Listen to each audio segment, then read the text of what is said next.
sabe que parece muito tempo para desenvolver um tema, mas no final das contas ele acaba sendo, a gente às vezes nem assinou o nome e já passou o tempo todo, né? Mas vamos tentar trabalhar, vai dar tudo certo, tudo bem? Então, galera, dever de casa, convido para quem nunca viu, para quem não conhece, Educação Descolonial. Nós somos um grupo de pesquisa CNPq, extensão da UERJ. Nós trabalhamos com, como diz, educação descolonial, educação pós-colonial, né? Então, o site do grupo, a página do grupo no Instagram tem conteúdo diverso sobre culturas indígenas, culturas árabes, maias, astecas, várias referências de antropólogos que nós trabalhamos que nós estudamos dentro do grupo e várias indicações de livros e, bom, como eu disse, essa segunda live, esperamos fazer uma terceira, mas, enfim, é uma honra ter você aqui hoje. Eu pedi para você se apresentar aqui primeiro, falar um pouco sobre você, como surgiu a ideia dos Orientes, por favor. Perfeito, muito obrigada mais uma vez ao projeto Educação Descolonizadora. Eu primeiro queria parabenizar o projeto de vocês. Eu acho que é algo extremamente importante e urgente que a gente necessita mesmo, desde a graduação, estar discutindo sobre essa possibilidade de uma educação descolonizadora. Então, parabenizar o projeto, todos os bolsistas. E agradecer em meu nome, no nome da Aisha, que co-administra o Desoriente junto comigo, que é, na verdade, a criadora do Desoriente, que a gente ficou muito feliz com o convite de vocês. E falando um pouquinho de mim, né, então também já justificando esse meu interesse nessa área, eu sou bacharel e licenciada em Ciências Sociais, pela Unesp, e atualmente eu faço mestrado na UF, então na Federal Fluminense. Estive na UERJ recentemente, inclusive num congresso, conheci a faculdade de vocês, achei maravilhosa. É, e atualmente, na verdade, não atualmente, desde a da minha graduação, desde 2016, eu já pesquiso sobre o Oriente Médio, especificamente sobre Líbano, abordando questões sobre Islã, e atualmente, né, mais especificamente sobre Islã político e grupos armados.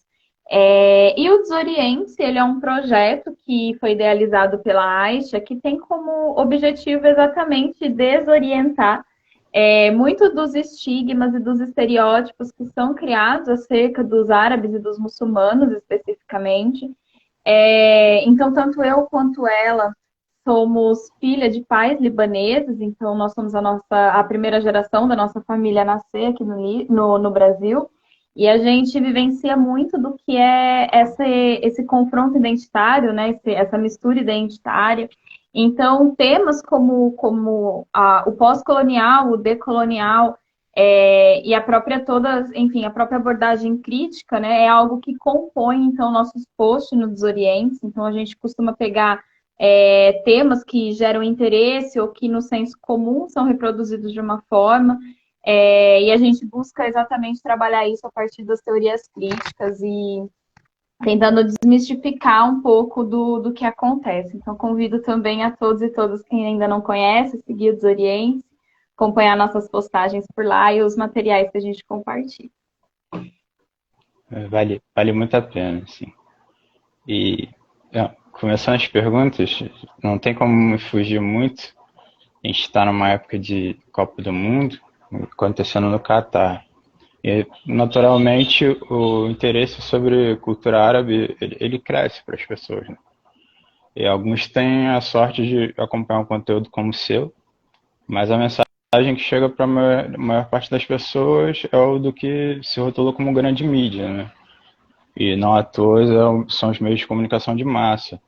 E não é uma coisa restritiva só da Copa, mas assim, desde os conflitos, né, Israel, Palestina, eles compram uma narrativa que é replicada ao máximo, né, uma narrativa que tem certos fins, né. A pergunta que eu te faço é como você avalia o discurso da mídia na Copa E antes disso, é, nos países, visando os países árabes, e quais seriam as principais agendas das culturas árabes para refutar essa ideia assim que a grande mídia passa?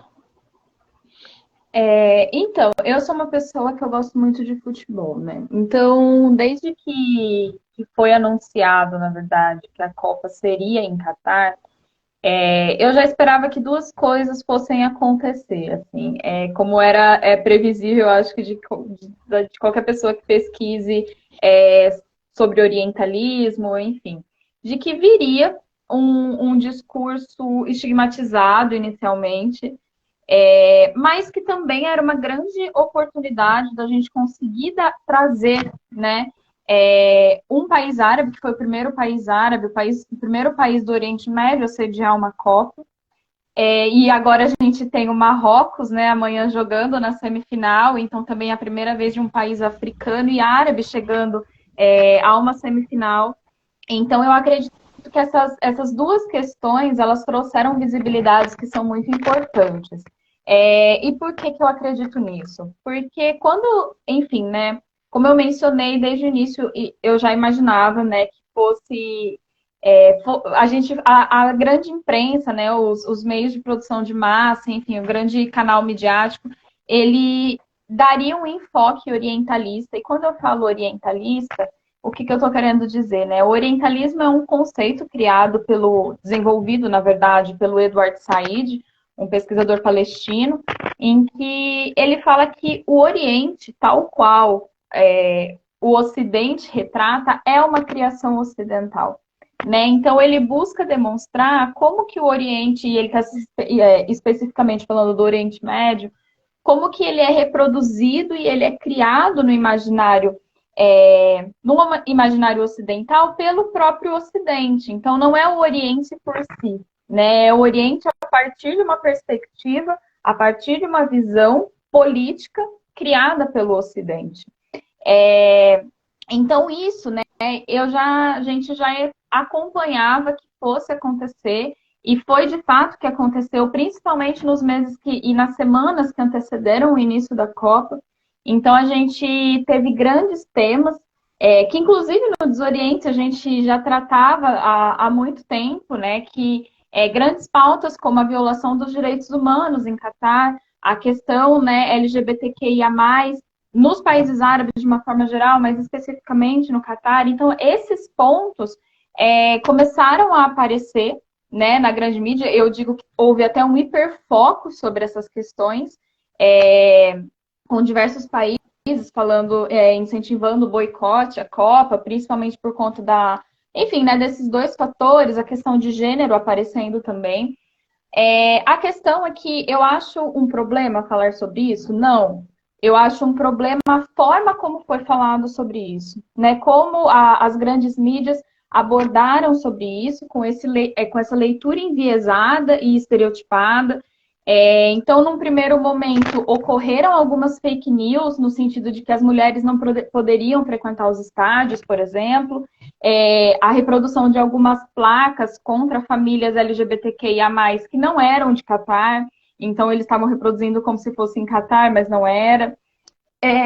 Então, diversas fake news começaram, né, nos meses que antecederam a Copa. Como eu disse, um hiperfoco sobre a questão da violação dos direitos humanos. E eu estou negando que isso aconteça? Não. Inclusive, é algo que a gente reforça já há algum tempo que acontece. Né? O sistema de trabalho, que se chama Kafala, ele é um sistema de trabalho que existe nos países ali, nas monarquias do Golfo, há muito tempo, que é um sistema de exploração da mão de obra. No entanto, quando eu digo, né, a forma como isso foi trabalhado é uma forma orientalista.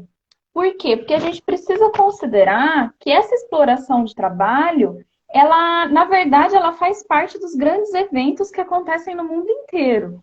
Né? Então, não foi uma exclusividade de Catar a exploração da mão de obra nas construções de estádios. Isso aconteceu no Brasil. Isso aconteceu em todos os grandes eventos de construção, considerando, por exemplo, Olimpíadas e Copa, por exemplo. em todos os países houveram violações de direitos humanos. Em todos os países houveram violações e exploração de mão de obra. Porque isso faz parte dessa dinâmica do próprio sistema capitalista de exploração, né? Então, a questão de se ter esse hiperfoco, né, acabou estigmatizando e estereotipando ainda mais, como aquele reforço, eu penso que é aquele modo de reforçar o eu e o outro, né, o nós e o outro, no sentido de que o outro é tudo de negativo que eu não sou, né? Então, é como se essas coisas, elas acontecessem só no Catar. E aí, se a gente pensa no caso dos brasileiros, por exemplo, que estavam se mobilizando em relação à comunidade LGBTQIA+, por exemplo, a gente não pode desconsiderar que o Brasil é o quarto país do mundo que mais mata a população LGBTQIA+. Então, é sempre esse olhar, né, do outro ser tudo de ruim que eu não sou, né? Se formar uma identidade a partir do outro. E é isso que o orientalismo ele faz, né? Quando os europeus fazem esse processo de construção do Oriente no século XIX e no século XX, num discurso de superioridade, né? De se apresentar uma superioridade cultural e civilizacional em relação ao Oriente. E esse discurso na Copa ele veio reforçado, né? Ele se representou novamente. Então, eu não acho que, na verdade, eu acho que a gente deve sim, né, falar sobre os problemas de violação de direitos humanos que acontecem, que a gente tem que sim falar sobre as dificuldades de diversos países, né, de diversas comunidades LGBTQIA+, em diversos países do mundo, como problemas que, na verdade, são muito mais próximos do que a gente tem, do que diferentes, né? Então, e aí, né, a segunda parte da sua pergunta, como refutar essa ideia? E aí que eu trago para o outro lado da moeda, da Copa estar acontecendo nesses países, e a gente ter o Marrocos, por exemplo, numa semifinal. Porque eu acho que alguns dos estigmas, pelo menos, que as pessoas, tanto que estão lá, né, acompanhando os jogos lá, mas também quem está assistindo e acompanhando nas redes sociais, está vendo mulheres em estádios, e não só em estádios, mas mulheres também trabalhando na Copa, né? Mulheres na rua, fazendo mulheres de hijab, né, muçulmanas, fazendo embaixadinha na rua. A questão das celebrações e das festas árabes, teve até um post que a gente fez sobre a competição de dança que estava tendo entre brasileiros e árabes, e uma seguidora nossa comentou, num sentido irônico, né? Até parece que os árabes são gente como a gente, né? Que eles celebram, que eles têm danças, que eles têm cultura, que eles também se desenvolvem culturalmente. Então parece que teve um olhar, né, de se entender a realidade pelo que ela é mesmo. Então é um país com problemas, com certeza, mas é um país também que ele não vive na barbárie, na incivilidade, como muitas vezes é retratado, né? Então eu acho que teve esses dois pontos, e o fato da gente ter, enfim, né, a Copa em Catar agora e o Marrocos amanhã jogando uma semifinal, demonstra, fez com que as pessoas também procurassem conhecer mais. Eu acho que isso sempre é um bom ponto, né? Eu acho que, na verdade, é a melhor maneira da gente conseguir romper com vários desses estigmas e dos estereótipos negativos que são criados. Você tocou num ponto muito importante, assim, as pessoas estão procurando conhecer cada vez mais, né? E um termo que cresce cada vez mais nos sites de busca é a islamofobia. O que o termo islamofobia significa para você, assim? Tem como combater? É possível? O termo islamofobia, ele é um termo, assim, falando academicamente, né, ele ainda é um termo nebuloso, vamos pensar assim. Porque se a gente pega a própria estrutura do termo, né, o fobia, que significa medo, né, então é diferente de um medo de escuro, é diferente de um medo de animal, enfim, é um medo que, na verdade, ele é o medo do desconhecido, né? A islamofobia, ela ganhou esse nome muito recentemente, né, apesar de não ser um fenômeno novo, ele é um fenômeno, ele ganhou essa nominação recentemente, assim como o próprio termo xenofobia, né, que antes era considerado um tipo de racismo, um tipo de preconceito, e que depois tem essa especificidade, né? A islamofobia ela também vem nesse processo de construção, digo, do conceito, né? E é um termo que, como que eu entendo, né? São as práticas de violência, sejam essas violências físicas ou psicológicas, ou até em formas indiretas, né, de sanções enfim, contra homens e mulheres muçulmanos. E a professora Franci Rose, inclusive eu também recomendo que acompanhem a página dela. Ela é uma professora da USP, e ela desenvolve uma pesquisa demonstrando como as mulheres muçulmanas, na verdade, elas são maiores vítimas de islamofobia, porque envolve uma questão também da própria vestimenta, né? Então, as mulheres muçulmanas que usam o hijab, lembrando que não são todas que usam, elas são as maiores vítimas da islamofobia, né? Então, entendendo a islamofobia, então, a partir desse medo do desconhecido, né? Esse medo do outro. E trazendo um pouco para o que eu pesquiso agora no mestrado, né? Que acaba envolvendo essa racialização do outro mesmo, principalmente dos muçulmanos que vivem em sociedades ocidentais, ou do norte global, né? Enfim, como preferirem chamar. Eles são discursos, como eu disse, né, novos, mas não tão novos. A construção do muçulmano, né, enquanto esse inimigo existencial, basicamente, ele vem muito da década de 90, né? Ele se intensifica muito, principalmente nas mídias, na década de 90. E aí, na minha pesquisa, né, de mestrado, como que eu entendo esse processo?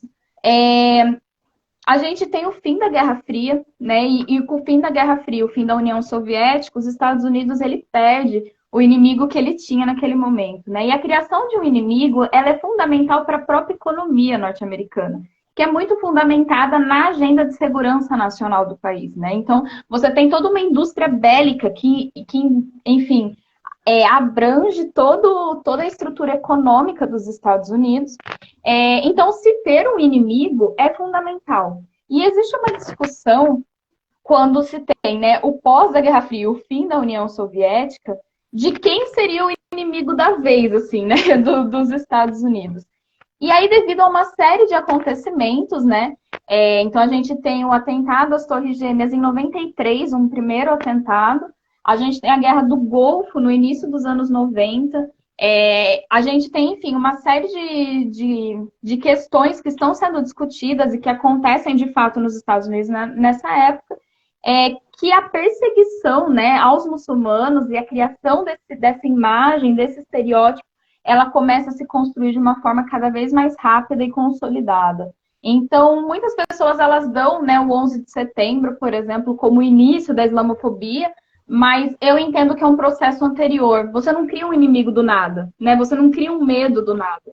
Então, ele é fruto de um processo dialético e histórico que acontece e que se tem a cereja do bolo aí no terrível atentado do 11 de setembro, em que se consolida essa imagem, então, e é literalmente uma imagem, né? É um fenótipo. É o fenótipo do muçulmano, é o fenótipo do árabe, que passa a ser estigmatizado, e aí a gente tem um vínculo, né, da criação de que alguns autores chamam de novo terrorismo. Eu sou uma das críticas a esse conceito, mas é um conceito que é utilizado principalmente pelas teorias tradicionais, que é associado a esse terrorismo religioso, especificamente islâmico. Então, enfim, é um conjunto de fatores. Então, a gente tem a teoria, a gente tem a esfera econômica, a gente tem a política, de forma articulada, consolidando essa islamofobia nas sociedades ocidentais, né? Então, essa criação do medo. E a questão do estereótipo é uma coisa que, para mim, é muito importante, assim, pessoalmente, profissionalmente, porque vão acontecer... A gente tem o caso da prisão de Guantánamo, por exemplo, que prende suspeitos de terrorismo, e quando você olha esses suspeitos de terrorismo, eles têm um estereótipo e um fenótipo muito específico, né? São muçulmanos, são árabes, né? Então, muito desse discurso, inclusive, né, que ocorreu, voltando para a primeira questão, durante a Copa, de boicote e tudo mais, será que essas pessoas boicotariam se fosse a violação de direitos humanos em um país europeu, como acontece, como a gente sabe que acontece, né? Não tem essa discussão. A próxima Copa vai ser nos Estados Unidos, que é um dos maiores países, estados violadores de direitos humanos. E eu tenho certeza que os países do norte global não vão boicotar a Copa como fizeram com a Copa em Catar. Então, eu acredito que esse discurso, né, a questão dos direitos humanos, quando a gente pensa na própria, desde o desenvolvimento da noção de direito humano, mas é um discurso que ele é facilmente instrumentalizado. E se tem como pano de fundo exatamente diversas xenofobias e diversas islamofobias, né? Então, no sentido, de novo, né, de reforçar uma superioridade cristã, moral, enfim. Então, eu acredito que, novamente, né, eu acho que todo o medo do desconhecido é fazer com que esse desconhecido ele seja compreendido, né? Então, muitas pessoas, elas sentem, né, existe aqui no Brasil, nem tanto porque a gente não tem uma população, uma grande maioria muçulmana aqui no Brasil, né? Mas a concentração, onde estão concentradas essas comunidades, se percebe que se tem o reforço de discursos, né, de terroristas, de homem-bomba, de, enfim, diversos tipos de violações de pessoas que mal conhecem o que é o Islã. Então, eu acho que, e aí trazendo um pouco para a proposta, né, do projeto de vocês também, é muito importante a gente, dentro das escolas, desde o início, a gente trabalhar sobre o que é o orientalismo. Entender que a visão e o que a gente recebe sobre o que é o Oriente é uma visão politicamente enviesada, né? O que a gente entende enquanto Islã é uma criação ocidental e que muitas vezes não, na verdade, a maioria das vezes não corresponde com a realidade. Né? Então, eu acho que a escola é o lugar essencial, assim, de base para a gente trabalhar sobre a própria visão de mundo, né? Porque a escola é o momento em que a criança está entendendo o processo dela enquanto uma visão de mundo, né? Então, dentro da sociologia, né, eu como socióloga, eu tive a oportunidade de ministrar algumas aulas sobre orientalismo e é muito interessante ver como a gente consegue trazer o conceito, que é um conceito complexo, mas a gente consegue trazer com muitos exemplos na realidade, que os alunos por si só já começam a trazer outros exemplos, a partir do momento em que eles entendem que a nossa visão de mundo ela é moldada, né? Então, eu acho que é possível, sim, a gente combater tanto a islamofobia como todos os outros tipos de preconceitos que permeiam a nossa sociedade, e a escola ela se consolida como um lugar fundamental que a gente consiga ter esse trabalho desde a infância. Como você muito bem colocou. Desculpa, você quer continuar? Oi? Tá travado aqui para mim, para vocês travou também? Aí, agora voltou. Pra mim. Voltou? Uhum. Quer prosseguir? Desculpa.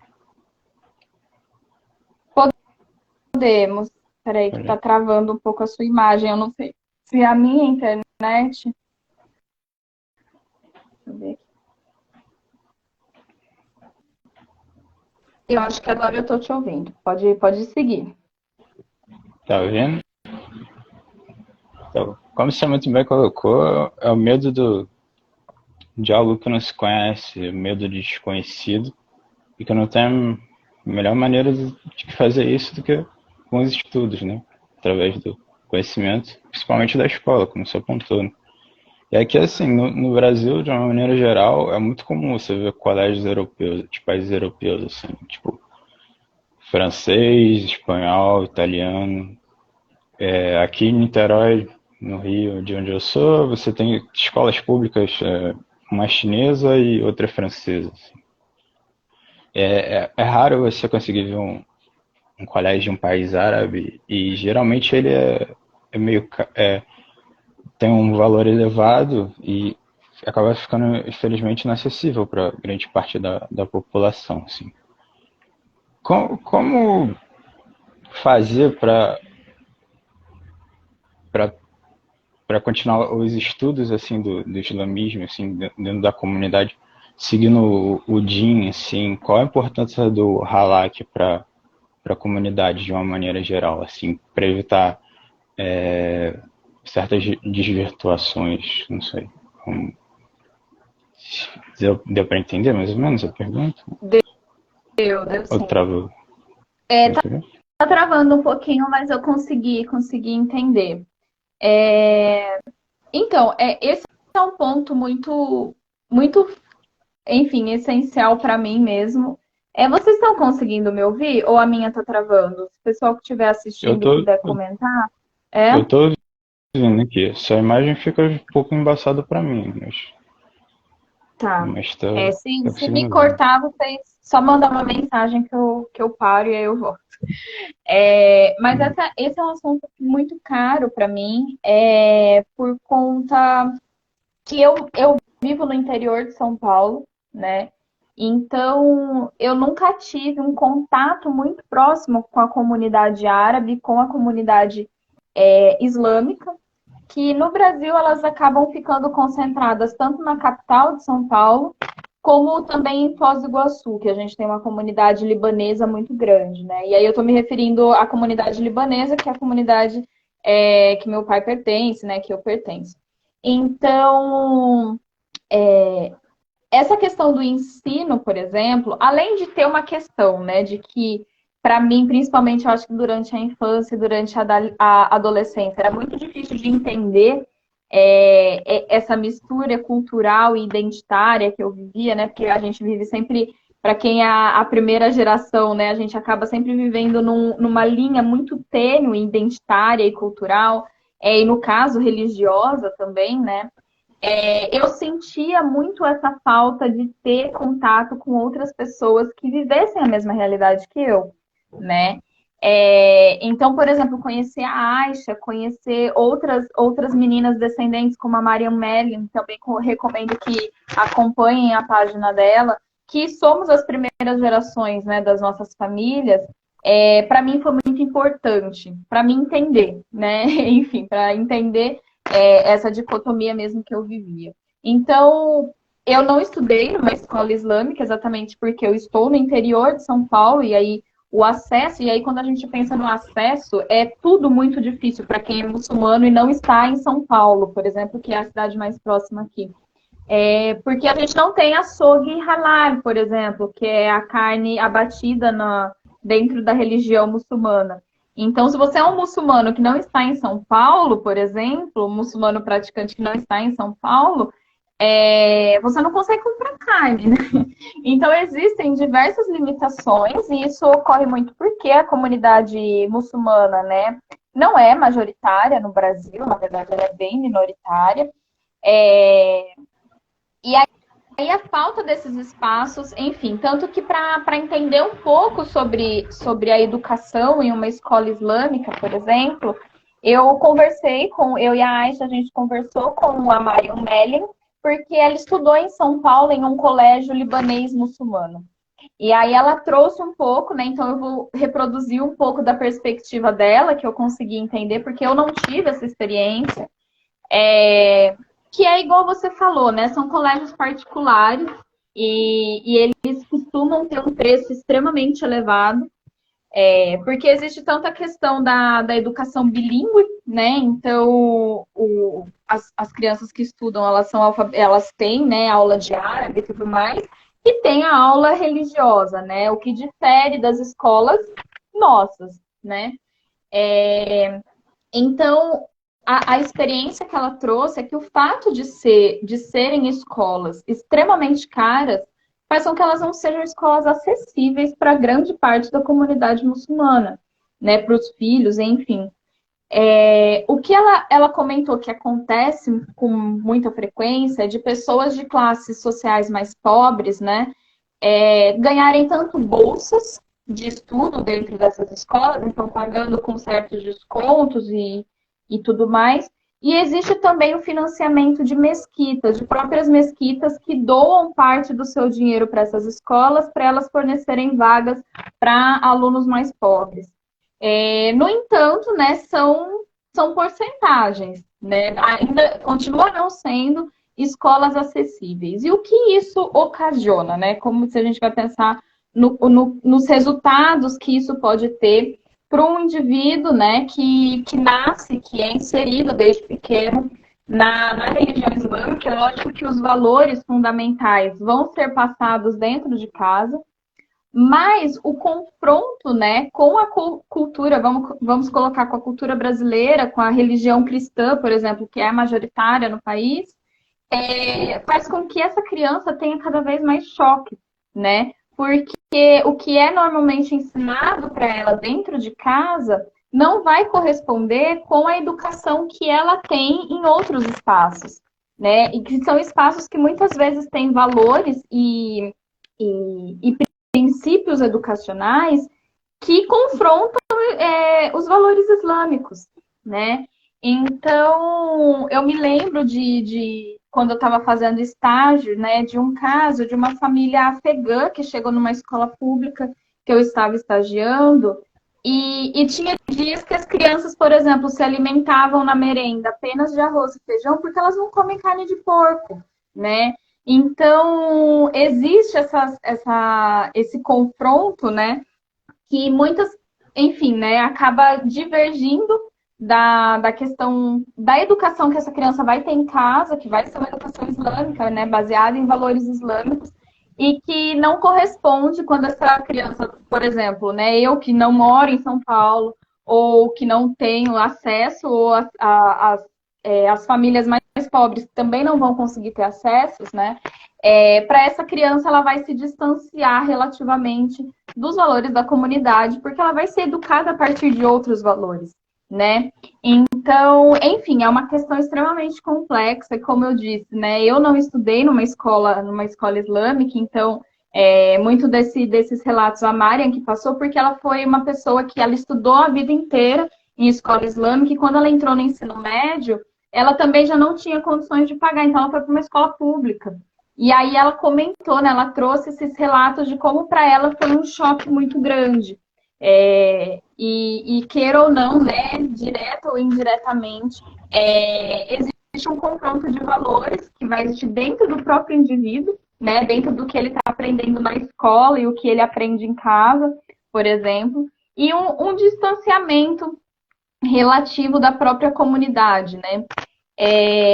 Mas, enfim, são alguns dilemas que eu acho que todos os filhos da diáspora passam, principalmente quando você não está nesses locais de compartilhamento de cultura. Então, trazendo um pouco, né, novamente da minha experiência, eu acho que hoje, né, sendo uma pesquisadora de Oriente Médio e me entendendo melhor nessa situação, eu acho que para mim teria sido muito importante ter sido criado próximo da comunidade, por exemplo, né? Mas que são locais que eles, enfim, acabam ficando concentrados em cidades como São Paulo e como Foz do Iguaçu, no caso da comunidade libanesa, e o acesso a essas escolas, eles também são muito limitados. Então, é muito comum termos muçulmanos em escolas públicas ou em outras escolas que são particulares, mas mais acessíveis. Enfim, né? E existem diversas questões que incluem isso, como, por exemplo, uma coisa você ser uma criança usando o hijab, usando o véu numa escola islâmica, é outra coisa você ser uma criança de hijab numa escola não islâmica, né? Então, a criança, ela também vivencia muito desses dilemas dentro desses espaços. O que acaba, no caso, eu imagino, né? Quando ela vai para um espaço que é fora da zona de conforto, né? Fora do habitual do dela, se isso souber ser bem trabalhado, a gente tem uma pluralidade cultural que para a educação é extremamente importante, né? Então, mas aí a gente vem com, né, isso tem que vir acompanhado de um processo também de especialização e de formação contínua dos próprios professores, porque muitos não sabem lidar com essa questão. E aí isso é um dos problemas que eu identifico nas próprias licenciaturas, né? E fazendo a autocrítica do próprio lugar que eu me formei, que eu não tinha acesso a uma educação decolonial e pós-colonial, como o projeto de vocês propõe, por exemplo. né, que é a exceção nas licenciaturas.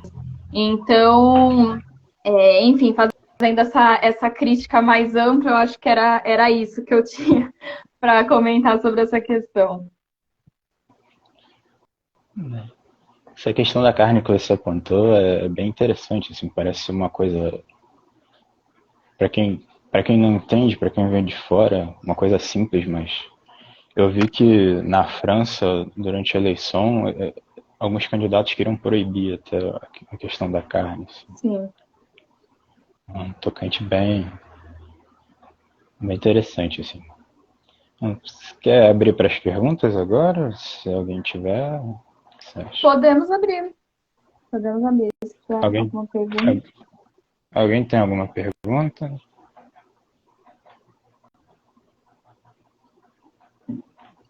Enquanto o pessoal expõe as suas questões ou Uhum. reflexões, queria indicar também, né, no perfil do Desoriente, a gente tem um drive com mais de 1.000 obras, assim, sobre diversos assuntos, diversas temáticas, sobre Oriente Médio, Islã, África, Ásia, de um modo geral. Então, o drive é aberto, a gente fala que é a nossa grande biblioteca, então fiquem à vontade para baixar o que quiserem, para usufruir dele.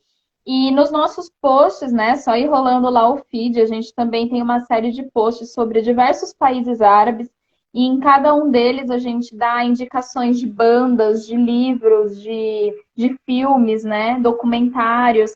Então, uma parte mais cultural do Desoriente também. Então, fiquem também à vontade para quem quiser mais indicações, né, enfim, pode mandar mensagem para a gente também. Mas no perfil a gente busca compartilhar essas indicações, até porque a gente gosta muito também da parte cultural, não só política. E aí a gente busca trazer isso. Acho que não chegou nenhuma pergunta até agora. Você quer tocar em alguma questão? Eu acredito que não. Vocês sentiram necessidade? O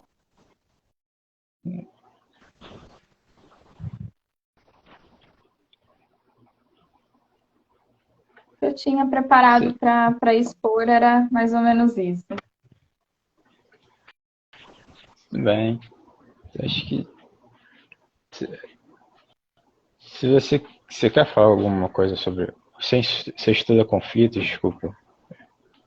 Isso, André. eu pesquiso especificamente sobre terrorismo. Você quer abordar alguma coisa sobre o tema? Na verdade, a minha pesquisa eu pesquiso o terrorismo sob a perspectiva crítica, né? Então, o processo discursivo, esse processo de criação de designação de grupos terroristas e como esses grupos, eles são majoritariamente, no caso dos Estados Unidos, né? São majoritariamente grupos islâmicos, então eu acabo abordando um pouco sobre isso. A minha dissertação está em fase final, até que enfim. Então, eu acredito que mais para frente eu possa falar um pouco mais dos resultados da pesquisa e compartilhar, será um prazer compartilhar com vocês também os artigos, enfim. Chegou uma pergunta aqui, desculpa se eu te forcei no tema. Imagina. A Daniele está perguntando, gostaria de perguntar sobre a Carta Árabe aos Direitos Humanos, o que você sugere para as universidades no sentido de auxiliar a discussão. Para mim deu uma cortada que eu não sei se eu entendi direito, sobre Sim, a Carta dos tudo bem. Direitos Humanos. Isso, a Carta Árabe aos Direitos Humanos e de que forma ela pode auxiliar, o que você sugere para as universidades no sentido de auxiliar a discussão. Tá. Eu acredito que por eu utilizar muito da teoria crítica, né, a minha visão ela é permeada a partir desse prisma. Eu trabalho, na verdade, eu sou estagiária na Secretaria de Direitos Humanos de Niterói, e eu trabalho especificamente no núcleo de migrantes e refugiados. E sobre, né, a questão da cartilha, enfim, sobre o que a ONU, né, principalmente, traz enquanto direitos humanos, eu acho que a gente precisa considerar, principalmente quando a gente analisa no âmbito internacional, como direitos humanos, na verdade, ele é um conceito e ele é uma pauta de fácil instrumentalização, né, principalmente pelas potências ocidentais. Então, o discurso dos direitos humanos, por exemplo, eles foram justificados, na verdade, eles foram convocados para justificar diversas práticas intervencionistas, por exemplo, militares intervencionistas, sob, né, o argumento dos direitos humanos. Então, eu acho que a gente tem que analisar essa questão, né, que óbvio que é muito importante, né, acho que isso dispensa comentários, mas a gente entender também o uso político dos direitos humanos. No momento aqui, eu não tenho nenhuma referência específica para indicar, mas essa perspectiva que eu sigo é a perspectiva da teoria crítica, né, dos autores críticos que analisam esse processo. Até porque quando a gente pega a perspectiva do próprio sul global, né, a gente consegue vislumbrar, eu acho que com maior facilidade, o quanto o discurso dos direitos humanos, normalmente ele é só um discurso mesmo, né? Então, aqui no Brasil, por exemplo, a gente tem que a cada minuto, né, dezenas de negros são assassinados no país, né? Então, para quem está valendo a pauta dos direitos humanos? Então, a questão de migrantes e refugiados, que é o que eu trabalho especificamente na Secretaria de Niterói, algo que para a gente é muito nítido isso, de quanto os direitos humanos, ele é uma pauta, trazendo novamente a questão do Catar, né? De como é uma pauta que ela só é interessante quando eu vou analisar o outro, e não meus próprios problemas, quando eu vou condenar o outro, né? Então, eu acho que a gente ainda tem muito, assim, as relações internacionais como um todo, ainda tem muito para se discutir sobre direitos humanos. E o que, para mim, o que é fundamental é entender como esse conceito ele tem sido historicamente, infelizmente, né, politizado para justificar diversos intervencionismos e os famosos ismos, né, humanitarismos e por aí vai. Então, eu não tenho agora nada em mente, mas eu recomendo que procure nesse sentido, sabe, nessa lógica, a questão da cartilha, da Carta dos Direitos Humanos sob a perspectiva da teoria crítica, que enfim, é a perspectiva que eu sigo. Ótimo. Mais alguma pergunta, pessoal?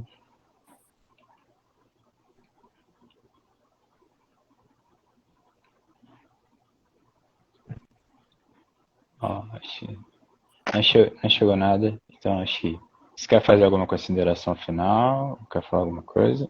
Gostaria de agradecer mais uma vez pela conversa de hoje. Espero que eu tenha atendido a proposta e a demanda de vocês. Espero que tenha sido proveitoso também. E gostaria de deixar aberto sempre que precisarem, sempre que quiserem, contem com o Desorientes e parabenizar mais uma vez o projeto de vocês, que tem uma importância fundamental na nossa educação, na construção dos nossos professores. E fico muito feliz de iniciativas como essas estarem acontecendo dentro da universidade pública.